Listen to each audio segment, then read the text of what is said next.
Again, my name is Neysun Mahboubi. I'm a senior fellow in the Asia program here at FPRI. I'm also the director of the Penn Project on the Future of U.S.-China Relations at the University of Pennsylvania. And some of my students, the ones in the audience who seem significantly younger than everyone else, you can probably figure out who they are in the audience. And I could not be more delighted to welcome my dear friend, Professor Victor Shih from the University of California, San Diego, to Philadelphia. He just arrived about an hour ago and to FPRI for this conversation. Victor is a dear friend, and if you've ever had a chance to introduce a dear friend in a formal program, you actually have to go back and see like exactly all their titles. And so I've gone back and done my research. And so Victor is the Ho Myo Lam Chair at the University of California, San Diego. He's also the director of the 21st Century China Center at the University of California, San Diego. He is truly one of our most preeminent experts on elite politics in China. And he also has a very particular niche where he is the expert, more than preeminent, whatever is a word beyond preeminent, on Chinese banking and fiscal policies. That was the subject of his first book back in 2012. And then in 2022, he also published a book on the topic of elite politics, Coalitions of the Weak, Chinese Elite Politics from Mao's Stratagems to the Rise of Xi Jinping. Did I get it? Okay, cool. I'm very excited. And that was just published a couple of years ago, both by Cambridge University Press. I should mention also that we have been part of sort of a virtual, sort of essentially like a podcast show over the last few years, alongside some of our other friends who are either like Victor, scholars of Chinese politics, or like myself, scholars of Chinese law. We call that program the Zhengfawei, which is the Chinese name for the Central Politics and Law Commission. As an aside, I should, just because I think it's going to bond us in the future at some level, that committee used to be very powerful in the Chinese system. And in 2012, around the same time as the rise of Xi Jinping, they downgraded it. So the combination of them downgrading the Zhengfawei in the Chinese system and then the rise of our show means that if you Google Zhengfawei, the first 25 hits are all of us. So at some point, I think we're going to get in trouble for that. So that is what will bond us in the future. But for now, it's been a lot of fun to have those conversations with you and our other friends, which we are really building on in today's conversation. So with all of that said, let's just jump into it. We're going to probably have a bit of a conversation amongst the two of us for about half an hour, and then we definitely want to open it up to questions for all of you, and we will definitely make sure to leave a lot of time for that. The theme of our discussion today is really, what is the future of Chinese elite politics? What does succession after Xi Jinping particularly look like today? What can we anticipate? And we'll try to have some discussion as well about what the implications for U.S.-China relations will be. But in order to situate all of that, I thought we should just go back and review how stunning it was in 2018, 2019, when we found that unlike prior Chinese leaders in the reform and opening period, Xi Jinping was not going to step down after 2 terms as Chinese president, and more importantly, the chair of the Chinese Communist Party. He was going to take a 3rd term. We are now on the precipice, and we will get to this, of him potentially maybe doing a 4th term or even a 5th term. But first, I just want to situate for everyone in the audience why it was so unusual at that time when we found out that he was going to take a 3rd term, because that can give some background to where we are now. This is a theme that's been discussed a lot over the years. I'm sure all of you have had a chance to reflect on that and to read about that. But I think given your expertise, it's a good idea now, some years after 2019, to just kind of, what's your sense now of how important that was? How surprising was it at the time? What kind of change was that in Chinese elite politics when it became apparent that he was going to take a 3rd term? First of all, thank you, Neysun, for inviting me here, and also on such short notice. I know these things are not easy to put together. And I also agree, it's probably not the greatest idea to try to mimic the committee that's in charge of spying and repression in China. So eventually, that's going to get to us somehow. So you asked a very good question. I actually was not that surprised, when the constitution was changed and it looked like that Xi Jinping was going to go beyond the sort of two-term norm that had been established. And the main reason is because that norm was not like this deeply rooted norm in the Chinese Communist Party. It was something that Deng Xiaoping and his peers sort of decided in the twilight of their lives as a way to regulate the younger generations of leaders in China. And so, of course, Deng Xiaoping then was the first one to follow the norm by stepping back and sort of leaving vacant the post of Central Military Commission and allowing Jiang Zemin to ascend in 1989. So it's a norm that's, 15 years old at best at that time. When Xi Jinping first took power, Hu Jintao was the first official to fully follow that norm, because even Jiang Zemin did not, because Jiang Zemin actually stepped into CMC chairman early in 1989, and then he also stayed in that position beyond the point after he stepped down from general secretary position. So the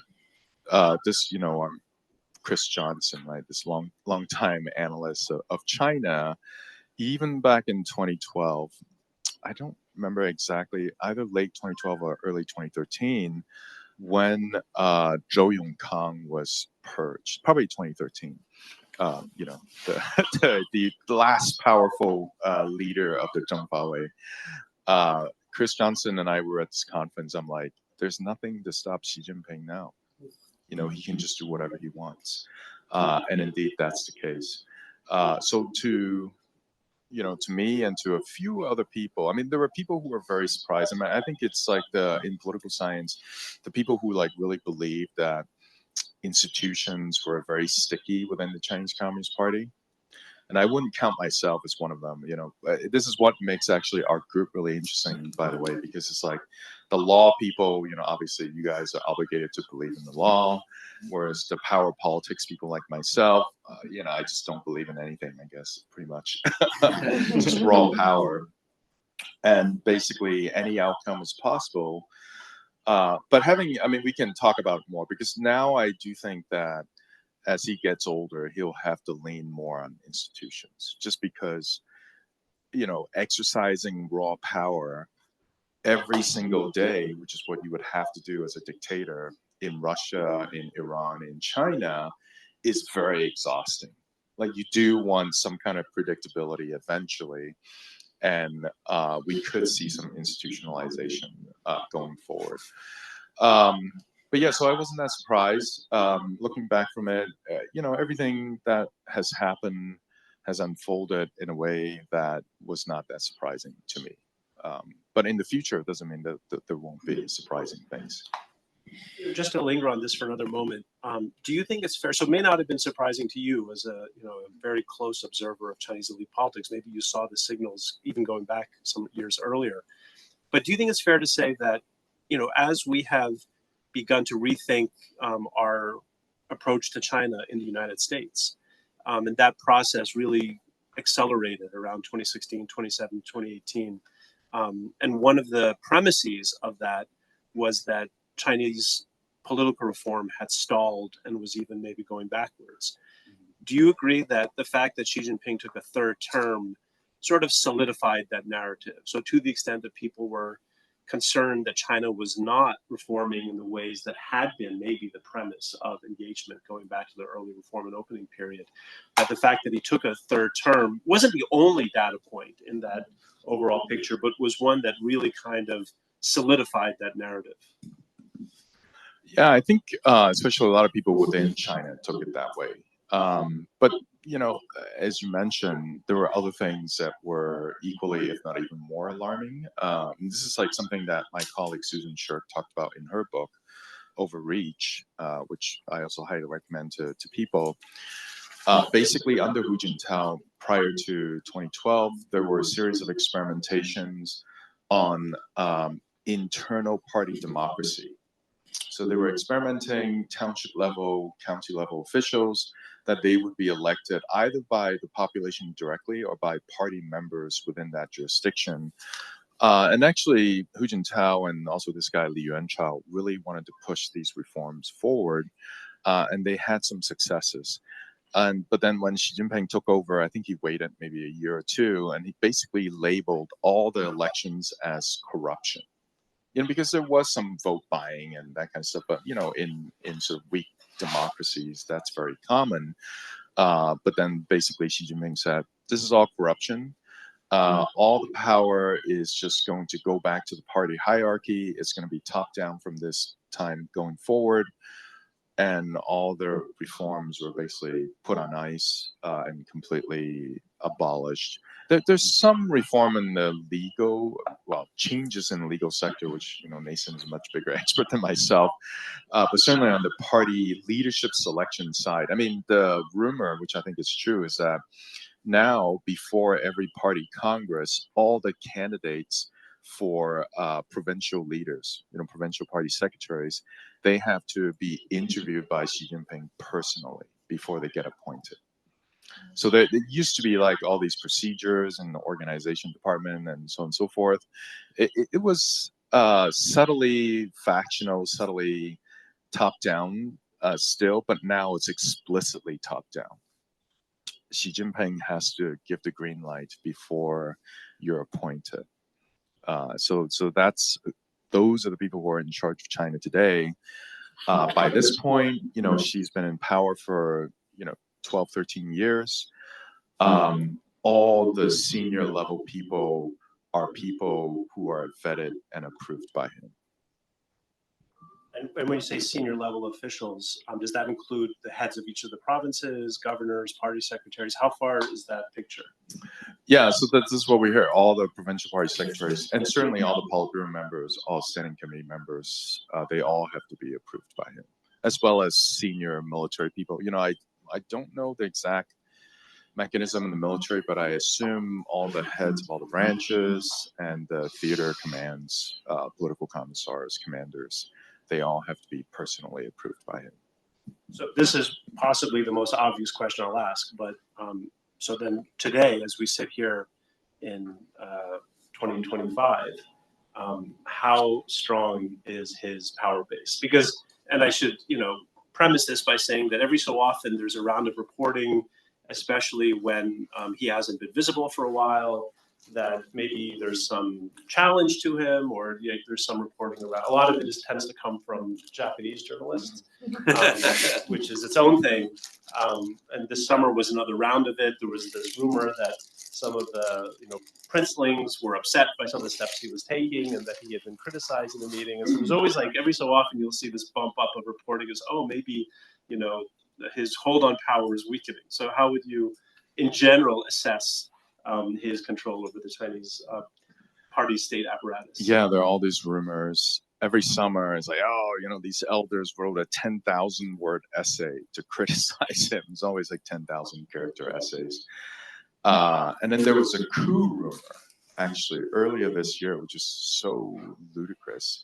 But the reason is because in May, Xi Jinping disappeared from the public for 2 weeks, over 2 weeks. So then people are like, oh my God, was there a coup? Was he removed? And all this like rumors flying around. Basically, there's almost no chance of that happening, just because he is the most powerful leader of China since Chairman Mao. On the civilian side, you can very clearly see that all the top officials owe their careers to him. Same thing on the military side. It is kind of unsettling and interesting to me is that there's one part of the military that was very, very loyal to him. Many people in that faction were purged recently. And it's unclear to me why that happened. I mean, so the stated reason is that, they were corrupt. Of course, everyone's corrupt. I mean, it's like China is one of these systems, like Russia. Everybody's corrupt. You can find dirt on almost anybody. I mean, almost anybody. Li Keqiang was quite clean, I guess I would say. But people, who knows, right? Like even Wen Jiabao, supposedly the clean person. Now we know from what's that book? Desmond Shum book that his wife is fabulously corrupt. So everyone's corrupt. People get in trouble for political reason, and the question is, why did these PLA generals get in trouble? And it's still kind of a debate. We're trying to collect data to try to prove different theories. I don't know how far we're going to get using data to try to assess that. But nonetheless, that hiccup aside, he's very powerful. There are three sort of tendencies within his tent. And he's done a very skillful job of balancing between these different tendencies so that no one tendency is too powerful, because if they're too powerful, they could potentially challenge his own authority. And so far, this kind of balancing has worked very well. And they all pay homage to him, his personal preference. I mean, so the extremity of his power is like this, which is that when he goes and inspects a place, everything he says becomes law, right? So then all these people write down every word that he utters. But then, obviously it can't be the case that everything he says actually becomes law. So afterward, the host, this is like the people at Tsinghua tells me this, like they have to call up the central administrative office, which manages his life basically, and say, okay, Xi Jinping made the following points when he was at Tsinghua University. Which one of these points actually will become the law? And then they would tell him, it's like, oh, ignore point 2, but point 1, 3, and 7 will become official policy. So you have to implement 1, 3, and 7. So that's a great way to kind of maybe reveal, as you said earlier, you're a scholar of power politics. I'm a scholar of legal institutions. And so we might see some things differently because of just that vantage point. It can't be the case that as powerful as he is in such a huge country with so many, different factions, whether we call them formally factions or not, there's going to be differences of opinion, both at the popular level and at the elite level. So much variation. It can't be that one person's will determine every single thing that happens. So, there's got to be, as powerful as he is in that system, there has to be, along the lines that you're describing now, some ways in which just his ability to execute his will in every particular instance is limited. So he has to work through some kind of system, right? Yeah. So I know. So again, there's been some legal reform which I'm totally ignorant of. So maybe you can enlighten us. But on the other kinds of policies, as you know, there are now party commissions for every single policy area.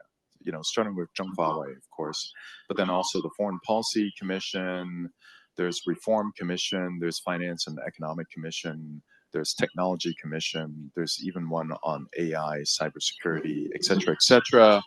These are within the Chinese Communist Party. And he used to be the head of, sort of 95% of these leading groups or commission. And the data, so I've collected this database of, I've collected 2 databases. One is all of his activities that's publicly known. And then the other one is all the policy meetings within the Chinese Communist Party, high-level policy meetings. And that these guys are busy. I mean, they're having 150 policy meetings a year. And then Xi Jinping himself is leading most of these meetings, as well as doing inspections and foreign tours. So he's working every single day, basically. I mean, there's some gaps, he'll disappear from the reporting for a few days here and there. But most of the time, he's working extremely hard. So when he's at the meetings, when he's doing inspections within China, he will just say things about all kinds of different issues. He'll just be like, oh, this science that you guys are doing, good job, let's support that. And then the Ministry of Finance will have to come up with, whatever, 500 million, $1 billion for it.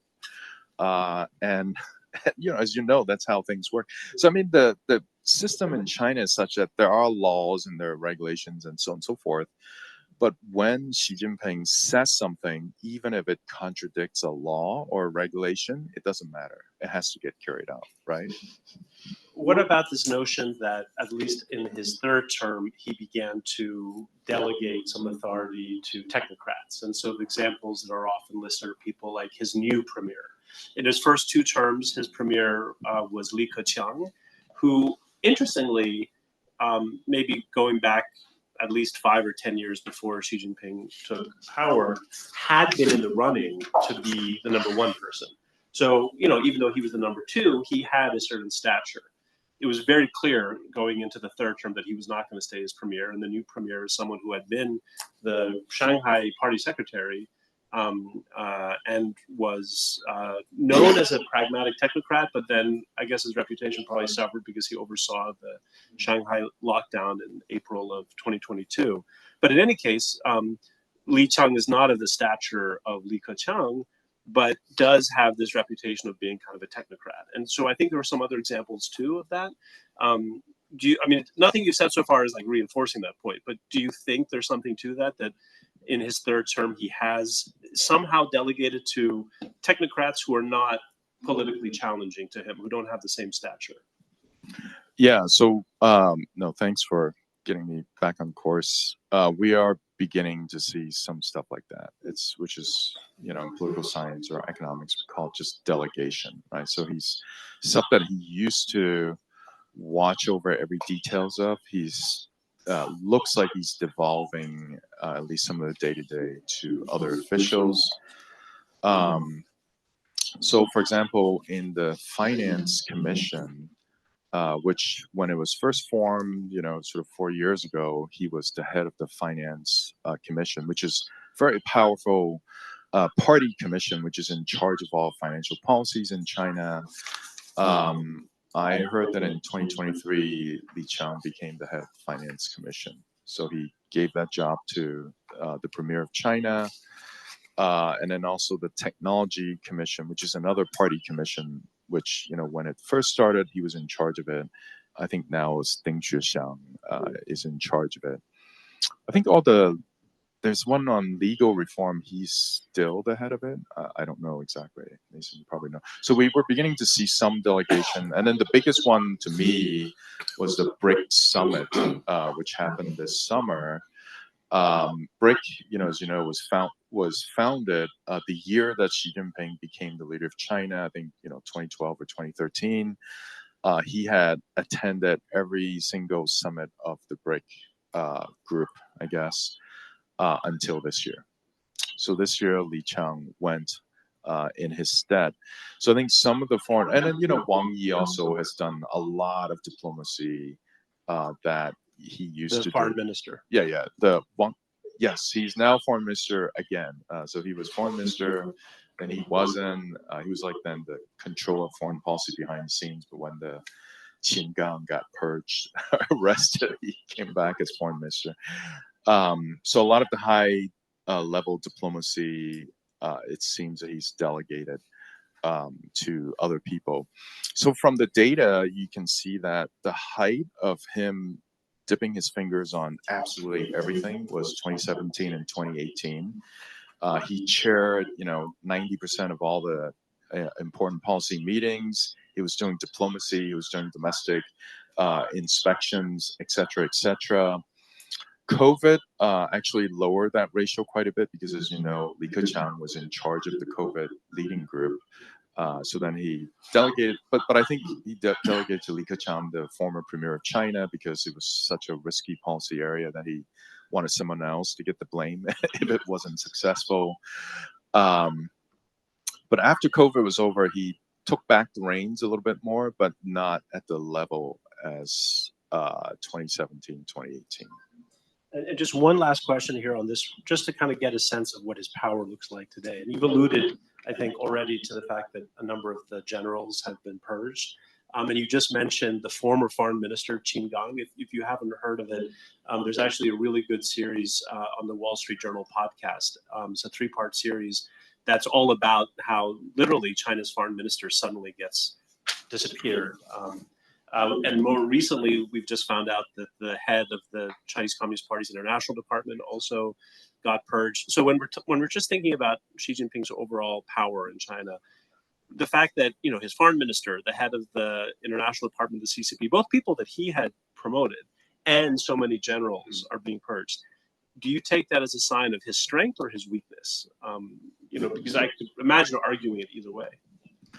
I think he's still very powerful because he is able to remove these people at the flick of a finger, but it does show a very deep flaw in this dictatorship. So there's no such thing as a perfect dictatorship, and both Stalin and Mao found out the hard way, because you have absolute control over who you want to promote and who you want to purge, but these people will disappoint you, and you're going to have to get rid of them. For one reason or another, either they turn out to be fabulously corrupt, which actually is not such a big problem, or more likely you're seeing some kind of betrayal, on their part against you, or they become too ambitious. I suspect what happened in PLA is that people become too ambitious, and they're building a very obvious power base within the military, and then other people complain. Then you're like, well, what to do, right? You sort of have to get rid of them, because they're building a big power base, potentially challenging your power. So no matter how powerful you are as a dictator, these are problems that you can't get around unless you pursue the coalitions of the weak, which is what I write in my book, which is you can promote what Chairman Mao did late in his life, was to promote either people with a deep black mark on their records, such that they can't possibly ever become the head of the party, or very junior officials with no faction, no networks of their own, so that they literally cannot challenge your power. So he used that tactic very skillfully, and died in his bed peacefully, as a dictator of China. We are sort of beginning to see a little bit of this. So there's hope for us, Neysun. Academics are now taking very senior positions in the Chinese government, starting with Wang Huning, of course. Are you saying academics are not super powerful? Yeah, no, exactly. The only hope for us is when the dictator see fits to promote very weak and weakly network people like us. So there's hope for us. Wang Huning started the trend, in the Politburo Standing Committee as like the America watcher, strategist person. But there are others. Chen Jining, who is the party secretary of Shanghai now, very powerful, was Tsinghua professor. There's actually another guy, I forgot the name, but he's currently party secretary of Fujian, and he was the president of Tongji University, and was at Tongji University for many years. So this all is a really good bridge to what I want to spend a few minutes on and then open it up, which is just then when there is succession out of this coalition of the weak, who's going to emerge. But just before we bridge over to that, let's just establish your prediction. Do you think there's a fourth term that's coming? Let's just set that up, and then we'll talk about the future beyond that. Oh, for sure. No, he's gonna. I actually think 5 terms is almost baked in, unless. And how long does that take us till? Oh, geez. So fourth term it's was like 2027. 13 years from now, right. Basically. Yeah. That's big. I mean, because he's like young compared to Donald Trump. Someone asked me just as we were coming up here. I think he's about 70 now. Is that right? Yeah. So he's about 70, and so to go to 80, 83, 84, no problem, right? So then let's at least for now we'll postulate that fourth term, possible fifth term, no clear stepping down, but the laws of metaphysics mean that at some point there will be a succession. He was joking recently with Vladimir Putin that making medical science can advance their lives for another 50 years, but probably, let's just say probably not 50. Probably people can live until they're 150 years old. to the extent that at some point there will no longer be a Xi Jinping. What, like, this system that he set up, and I'll let you say, but it makes me think of, Deng in the latter years of Mao had been purged, and so there's a whole different story about how someone kind of emerges after Mao. But I'll let you make that point. In any case, where does the successor come from, given the kind of system that he's overseen and presumably will continue to oversee this way for the next, as you said, maybe 10, 13, 14 years? Yeah, I mean, increasingly, I think the only possible outcome is very similar to what happened in the late Brezhnev years, which is basically Brezhnev stayed in power until he died, but then all the people who were promoted into the presidium at the same time that he was, they also stayed at a very high level until very late in their lives. And so this is how you ended up with a gerontocracy late in Brezhnev's life, and you went through a whole series of like Chernenko and like Andropov, like these very sick people, until you finally got like a young person, Gorbachev. That seems increasingly likely because, like, currently the people who are in power in the Politburo Standing Committee, they were his picks. Like, he has assembled a dream team, right? Is he going to force them all into retirement? I think some of them. I think Wang Huning is, almost certainly going to retire at the 21st Party Congress. But someone like Cai Qi, whom he trusts with his life, with everything, by all accounts, I mean, Cai Qi runs everything. Is he really just going to disappear, and have no power right after the Congress? It's kind of hard to imagine, So, but if some of these people were to stay in the Politburo Standing Committee, then there are very limited spots for younger people to get promoted. And in any event, among all the provincial party secretaries, ministers, Politburo members, there's no one under the age of 55, let's say. Maybe there's like one person under the age of 55, but very few. So there's no plans for any kind of successor, because like if he's going to be in power for at least 10 more years, a successor would be someone at the oldest, like our age, like Gen Xers, and could be someone even younger, like millennials, people born in 1980s. None of those people are in positions of power, except for one. I think there's like one or two people. There's the mayor of Beijing, Yin Yong. He's pretty young, born in 1973. So he's supposedly, I think his like wife has some PLA connections or something like that. So this is probably an unfair question, but let's say you're him and you know that you're one of the only people who could even be plausible 15 years from now. Do you just keep your head down and like not make anyone think that you're thinking about that 15 years from now? Or do you let yourself think, oh, I could be, just by the laws of gravity, I could be the one 15 years from now? I haven't observed what he's been doing very carefully, but yeah, I think I would bet that he's keeping his head down and just doing what the party secretary of Beijing wants him to do. Yin Li, who's the party secretary of Beijing, I think he's a very smart politician, and I think he will move up. He's currently in the Politburo. I would bet that he moves up into the Politburo Standing Committee. But nonetheless, right? So if some of the current people stay for one term, maybe even two terms, you will end up with Brezhnev, late Brezhnev. Just gerontocracy. First one guy dies, and then next, and then next, and so on and so forth.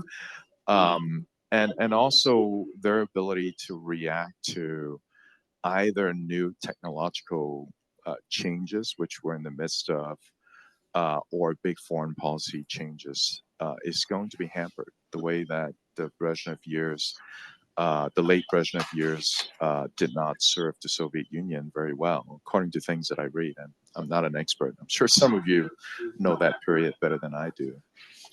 So I'll just ask one more question, then open it up. And there's so much richness here that I think hopefully we can pull on a lot of these strings from your questions. I just want to lay out at the end here. So what are the implications for U.S.-China relations? To the extent that you seem to feel relatively confident that Xi Jinping will remain in power, at least, for these next two terms, as the person that now one, two, three, four presidents. Let's say Obama, Trump 1, Biden, and now Trump 2. So we could say 4 presidencies have had to deal with. What does this portend for what U.S.-China relations is going to look like in this next period of time? I think U.S.-China relations went through several phases. So during Obama and even the early Trump years, China still had a lot of technological gaps relative to the U.S. And also domestically, his power consolidation had not been completed prior to 2016. So you can even see it in the data. Like there was a high level of engagement with high-level U.S. officials, not just the president and vice president, but also even Secretary of State, Secretary of Treasury. He would personally greet all these U.S. officials, and even I think like the governor, like Jerry Brown, met him, or something like that back then. That kind of stopped when Trump took power, and then he was mainly meeting with Putin. So there was a period, sort of 2016 through the early COVID years, when he mainly just met with Putin, Kim Jong-un, or leaders of the Central Asian republics. So I think at that period of time, there was a sense that, China's catching up, and also the U.S. is now going after China. So we must get ready for the potential of a giant confrontation between the U.S. and China. So I think that was a terrible, terrible period. I would argue that we're emerging out of that now. And the reason is twofold. One is China is a lot more confident in its own military and technological capabilities, such that, they say, okay, so even if there's big confrontation, we're not necessarily going to lose. We don't, we're preparing for a rainy day. We'll stockpile all the commodities. We keep on building more submarines, more fighters, more of this and that, etc. But the other thing is that there's a new recognition that the U.S. perhaps is on decline because of the internal messiness of politics here, and also the way in which there's a fracture between the U.S. and Europe. So there's a new essay in what's that? The Kicker Journal, like the Contemporary International Relations, entitled, this is the Chinese think tank. Yeah, it's Chinese think tank, entitled "The End of the West." And they just lay it out. They're like, NATO is fracturing. The policy objectives of the U.S. and Europe are increasingly distant. It's going to be difficult for NATO to act in concert in reaction to any big scenarios in East Asia. So then, ironically, I think that is improving the relationship between the U.S. and China, because on the one hand, you have the U.S. being more transactional. We just, want deals or whatever. On the other hand, on the Chinese side, they're confident. And then also there's like, well, there's no need for a big confrontation if the objectives of the U.S. government and Chinese government becomes increasingly compatible. Then we don't need to prepare for the big confrontation. We can actually just be transactional, because that's what the U.S. wants. And, China is not going to give away anything too big. And I think they even got over this whole TikTok thing, which for a while was like a big, it's like, oh, we'll never give up on technology. But now it seems like there's a way to structure the deal such that the two sides would win. So then bilateral ties could improve, actually. Well, I think I should at least mention Taiwan at the very end here, to the extent that it is often reported that he cares a lot about showing at least some kind of, moving the ball forward from a Chinese perspective on Taiwan. And there's some reporting now that in these trade negotiations that his team has been putting that on the table. How much does that matter? I mean, how much is that important to him? And if he has this time horizon, is that something that he is really going to insist on seeing success on? Because, I'll just editorialize here. I think that would create a lot of problems in U.S.-China relations, even if he thinks there's a window, in the current negotiations. I would caution against that. Well, no, but that's the part of my point, right? It's like that's the ultimate transaction in a way, right? So they're trying to get the ultimate transaction, which is some kind of major U.S. concession on Taiwan. But if they get it, and they, basically then the realities on the ground, however it manifests, will force the Taiwanese government to fundamentally reorient their mainland policies. But if China were to get that, then there's also less need for an invasion. Although, well, I was having a debate with, like a small debate with some Biden people, let's say, and then they were like, "Oh yeah, it's all going to be very peaceful and like basically, whatever government's in charge in Taiwan, they'll have to come to a recognition that this is a new reality." I said, "Well, no, but if I were China, the first thing I would do after this transaction is to test it by using a lot of gray zone tactic and like sealing off the shipping lanes and so on and so forth." So it could get very messy, as you mentioned. But even some of the people who are very supportive of Taiwan are coming to recognition that the big transaction could happen. And if that were to happen, it would create a new reality for the Taiwanese authority. Well, there's a lot there. And so I promised I would leave time for all of you. So I will, if you want, I can keep the queue and then have you answer questions. And if, Christine, do you want to take this mic?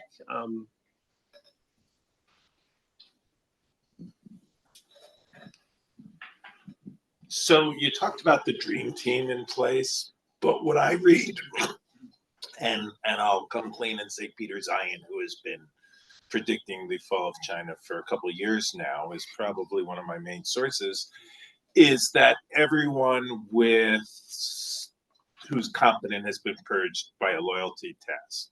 So you also mentioned you see him institutionalizing some of the functions. What's the state of the Chinese institutions, and is that really, like, without him in charge, will the whole thing just come crumbling down, so to speak? And maybe also, when you said dream team, I was curious what you meant by that. Yeah. Too. You can explain that. Oh yeah. By dream team, I don't mean they're like the most capable people in China, but they're not incapable, right? I mean, these are people who have been ministers, have been provincial leaders. Right.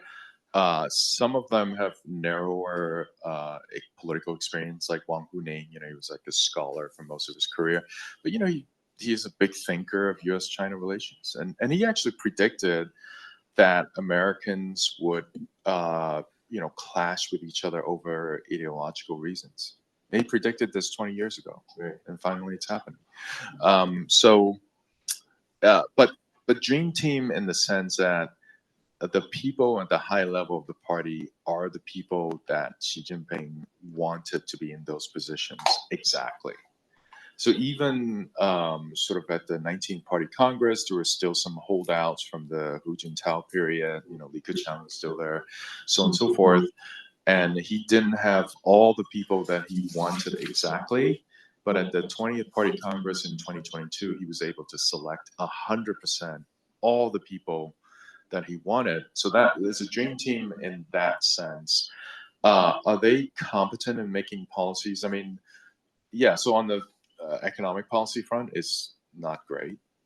Chinese economy is not in good shape. The financial system is a big mess, I would say. But they're able to have policies to encourage technological development. So I think that's one front.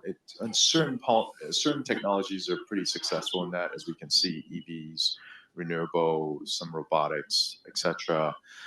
So it's not a dream team, but it's a competent team to run the country. But you're right. The minute that he's incapacitated, or if he dies, there will be a period of chaos. I wanted to. And you want to? Oh, you have the mic too. Yeah. I wanted to push you on the policy side a little bit, although I know you do naked political power. Is there anything Xi really wants to do, or is he focused on staying in power? And then there are certain problems China has about aging and the amount of population decline. Won't that sort of force his hand to do other things? Yeah. So this is what I've been talking to economists in China. I'm like, look, like you have to increase your welfare policies. I mean, this is not sustainable. So their response typically is that, oh, well, there's limited fiscal resources. We have to plow it on national defense and technology and so on and so forth to compete with the US. But basically what they're saying is that, well, we're not a democracy. So if old people suffer, so be it. And that's just basically what's happening. So they came up with a system. So this is a system, medical system in China. There's a list of drugs. So they publish a list of drugs, which is very, very cheap.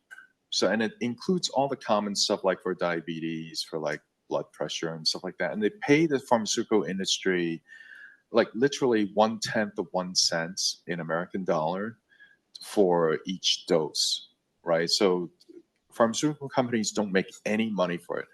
So if you have a disease that needs one of the drugs on the list, then it's very cheap. But if you need any fancy treatment, hospital care, surgeries, then there's very little to help you. So that's the medical system in China, which is like good enough for a lot of people. But then if you really get sick, then you're going to be in big trouble.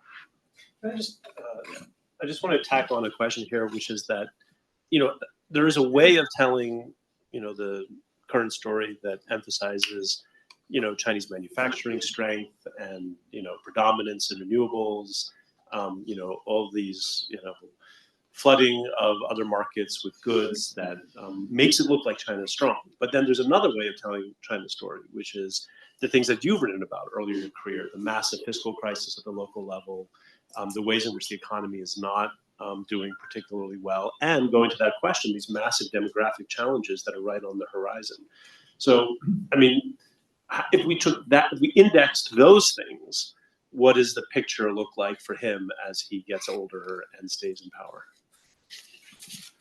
Yeah. I don't think he even knows, just because on the financial front, he doesn't understand finance. It's very clear to me that he knows nothing about finance. But basically what he orders of technocrats is to make all the problems go away. But the problem is like all the policy ambitions are creating new financial problems, because if you give loans to 100 robotic companies and 80 of them fail, the remaining 20 become global champions and they're able to export, et cetera, but the 80 that fail will generate a lot of non-performing loans. And then over time, that's going to bankrupt the banking system. But China has figured out a way, because, all banks are state-owned, all financial institutions are state-owned, they have capital control, so they can just very tightly control everything that happens in China. What they do is they move bad loans into these warehouses called asset management companies, and that's where all the bad loans sit, and they sit there forever, basically, and nobody does anything to them. So new bad loans get created every 10 years. They're like, oh, we need more AMCs to absorb the bad loans from the banking system, and then another few trillion gets moved over. There's some writing down, and banks, because of interest rate spreads, and well, by the way, the interest is tightly controlled too, they make a little bit of profit. Most of it goes to writing down the bad loans. So they're able, as long as the bad stuff that's being generated is not so overwhelming. But even with the real estate bust, for example, that generated like trillions and trillions of US dollars in bad debt. And they managed it so far. They just like sweep it on the rug. They tell the banks to extend maturities, et cetera, because they control the financial system is sort of okay. They generated a lot of capital flight, which is why they need a big trade surplus to counteract the capital flight. So again, while Xi Jinping is alive, everything is fine. And the reason is because they control the capital flight using political dictate. They just say, okay, if you guys let more than $1 million out of the bank, you will go to jail. You'll be executed, whatever. So no one dares to do it. But if people feel that there's political vacuum in Beijing, then they're going to move like billions of dollars out, and China's foreign exchange reserve will disappear overnight, basically. But that only happens when people believe there's a political vacuum, which is not the case. Okay. Sorry. So what's really struck me about all what you've been saying is basically how much kinship seems to dominate this sort of like new era in Chinese politics over maybe like say ideology or policy experimentation. So I've been reading a lot about like the Chongqing model and the Guangdong model of the 2000s and sort of how there's like sort of like intra ideological competition within the party over how to solve China's challenges. Like, do you see sort of like those divisions like that emerging within China, or is like Xi's top-down model really constraining like policy experimentation? Yeah, so that is happening anyway. And it's not, I mean, part of it is, yeah, the anti-corruption drives that started in 2013, scare the crap out of everyone. And then there were less policy initiatives. But the other change that has led to a very centralization of policymaking. Actually, I have a piece that I'm working on this very issue, is that most provinces are now highly fiscally dependent on the central government because most provinces in China are bankrupt, basically. So the tax receipt is not enough to pay interest on all the outstanding debt they have, and they have a lot of debt, as well as the normal operation expenses of the provincial government. By the way, we have a report. If you Google 21CCC China local debt, you'll see our report on that very issue. So most of the provinces are bankrupt. I mean, Guangdong and Shanghai are the exceptions. They're not bankrupt. So for them, so they do more stuff on their own. But then for them, the main thing is that they want to toe the political line set forth by Beijing for political reasons. But for all the other, but even places like Zhejiang, they're in fiscal dire straits, so they don't have a lot of fiscal autonomy left. Yeah, so that's a big change from the early reform period. And I went back to check, like in the early 1980s, most provinces collected more taxes than they spent. And now it's totally the opposite.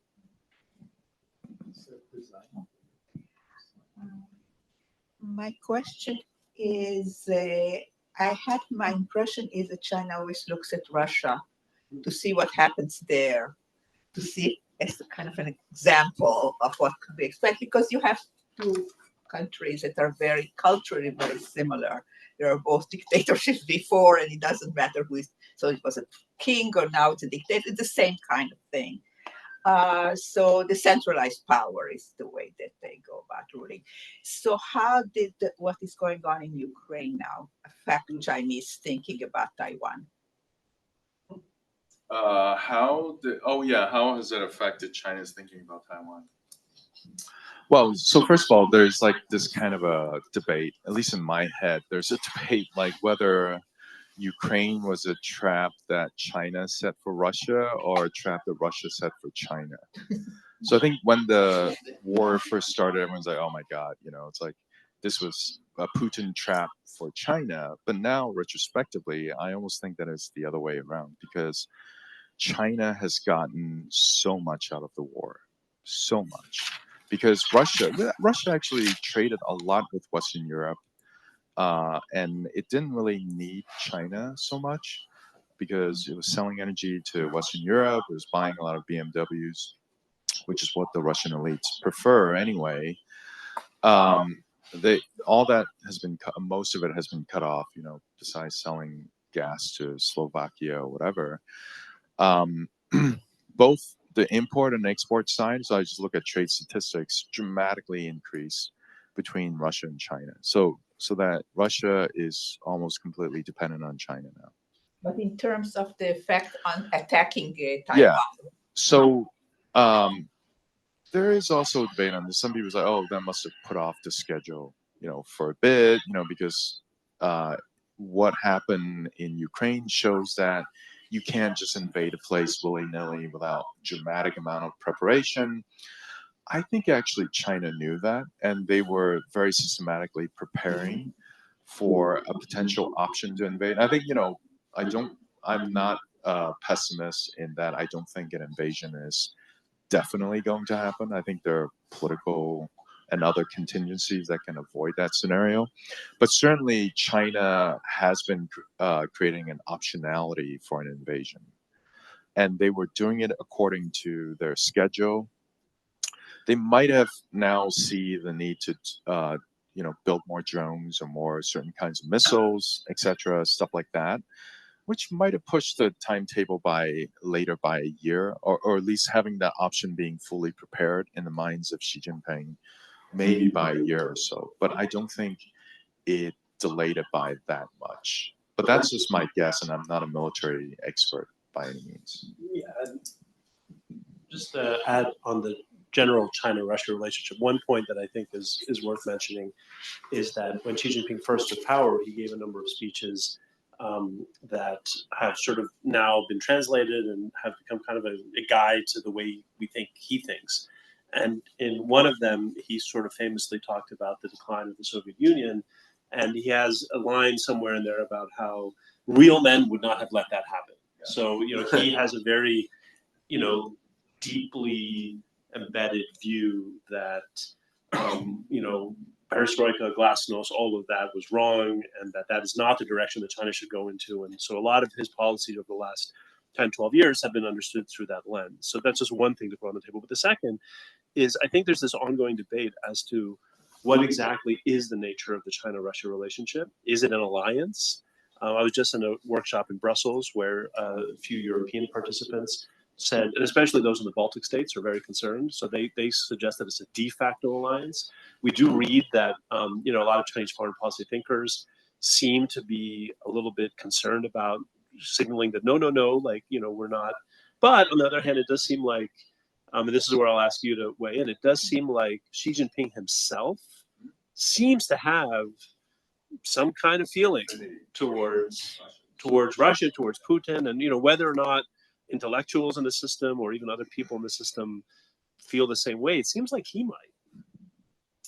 Oh yeah, the data shows that there is a strong relationship. I mean, because for a while between 2016 and 2022, I mean, Putin was pretty much the only world leader that Xi Jinping met with on a regular basis.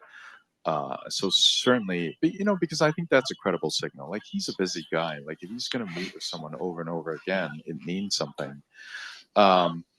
So that's meaningful. But what does it mean? So we're not seeing the kind of alliance where Chinese troops, or at least not that many Chinese. So there are Chinese people who are serving in the Russian military, but they're not Chinese troops. Let's put it this way. They're not regiments of Chinese troops fighting on the front line, but economically, financially, there's certainly a lot of support of Russia. But that's, that support benefits China also. Because these northeastern Chinese heavy industrial firms, they were in big trouble, and then suddenly they're able to sell all this stuff to Russia. Although now I hear the problem is that they're not getting paid. So that's kind of an issue. So going forward, the Russians are not paying the Chinese. Yeah. Probably have time for one more question if there's. Thank you very much, both of you, for your insights and professionalism. Over the years, your access for getting data and meeting with the right people, is it better today than it was early in the years of Xi? How has that flowed for your access to doing what you need to do to keep us informed? Can I set this up for you a little bit? So Neysun it's better for Neysun. So this is good. So we've already established one of our differences is kind of the law mindset versus the politics mindset. The other really big difference is in my work, I have tended to really rely on being on the ground, which you've done as well. But for me, that's basically, that's all I do is go on the ground. And so I think a lot about our access in the ways that you just laid out, and whether we can go. I mean, both of the students you see in the audience, we went to China this summer, and we had, I think, really productive discussions and kind of modeled that we could. But that may not be so possible as time goes on. And Victor is really at the very leading edge of how to do research on China without going to China. Not that he doesn't, he also goes, but like I don't have that methodology that he has. And so I think as time goes on, and I'll let you now like kind of elaborate on what I'm talking about, this will become a bit of a fissure in China studies generally, whether people still even try to do like my methodology or what I tend to do like other colleagues, or do they really just focus on the other kinds of methodologies that Victor is really one of our preeminent practitioners of. You guys fair? Yes. Well, so I used to do a lot of field work too. So for my first book, which is my dissertation, I interviewed like 100 bankers and officials in China. So it used to be, as you know, like you have a friend who has a friend who works in the court or in the bank. And you're like, oh yeah, let's just go have dinner. We'll chat about your work and stuff.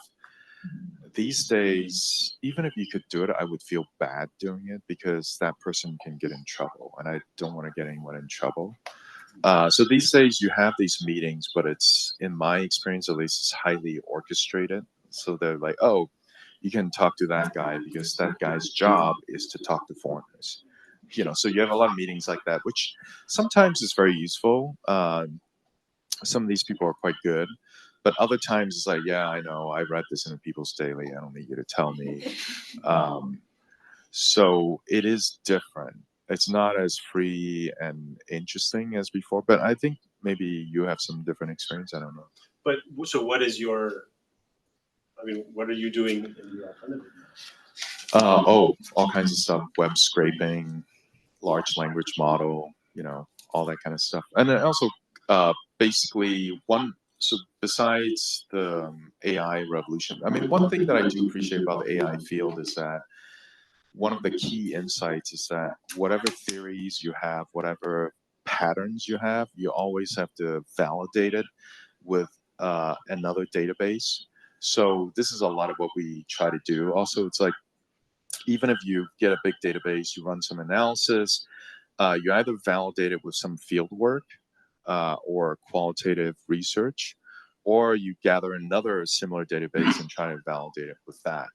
So I think the validation, it used to be like, and we do this in the old days with interviews, like you talk to one banker, he or she tells you something, you're like, well, that sounds plausible, but I don't know if that's true. So you go to another bank or go to another province and talk to another banker. It's like, oh, I heard this was happening. What's your experience in this? And you just constantly try to validate something. So now we do it with data, as opposed to interviews as much. Again, just because I care so much about this issue, I'll just put this one last question, then we'll close. Like I'm never going to learn how to do those other things. I'm never going to learn how to do web scraping or AI. It's just not part of my, it is not part of my abilities. Right? So I only have the on the ground. That's all. That's all I can do. But maybe that channel closes, and it's just left to those kinds of methods. When you think about that world where it's just the web scraping and the large language models and trying to find databases, like you've done both methodologies. Are you worried at all about how comprehensive our actual knowledge will be if that's what ends up happening? Yeah, no, that has serious limitations. If you rely on online databases, because your ability to validate becomes very difficult because, everything in China is produced or vetted by the propaganda department of Chinese Communist Party one way or another, and they can coordinate and to an amazing degree. So, you can web scrape like crazy. You get all this like, oh, it seems like Xi Jinping cares about elderly welfare now or something like that because, he's made some speeches, there's like some meetings and stuff. It could all be fake. It could all be BS. So then you have to cross-check the budgetary allocation and do like other kinds of textual deep dives to make sure that those results are true. But unfortunately, even some of my students are too lazy to do that. So they'll just like scrape, whatever. It's like, hey, but I've got like a database of like 1 million articles, or some crazy thing like that. And that's what my data shows. So obviously that's the conclusion. I'm like, well, but actually you don't know. this could all be fake. So I still try to urge them to do some interviews, or at least go to another, autonomously generated data source to try to validate their findings, because otherwise it could all just be fakes. I mean, now, especially with like so-called synthetic data, which is just like artificially generated content, you're seeing some of that pop up on the CCTV, YouTube channels and like website and stuff like that. So we're all going to have to grapple, both domestically, obviously, but also when we study other countries. Well, we could obviously keep going. This is part of an ongoing conversation. We don't have to run out, so if people want to come up and talk to Victor a little bit, but we will bring a formal close. However it is, you know what you know. With whatever methodology you've used, you know a lot. And I'm really grateful on behalf of everyone and from FPRI that you shared all of your insights with us this afternoon. Thank you, Victor.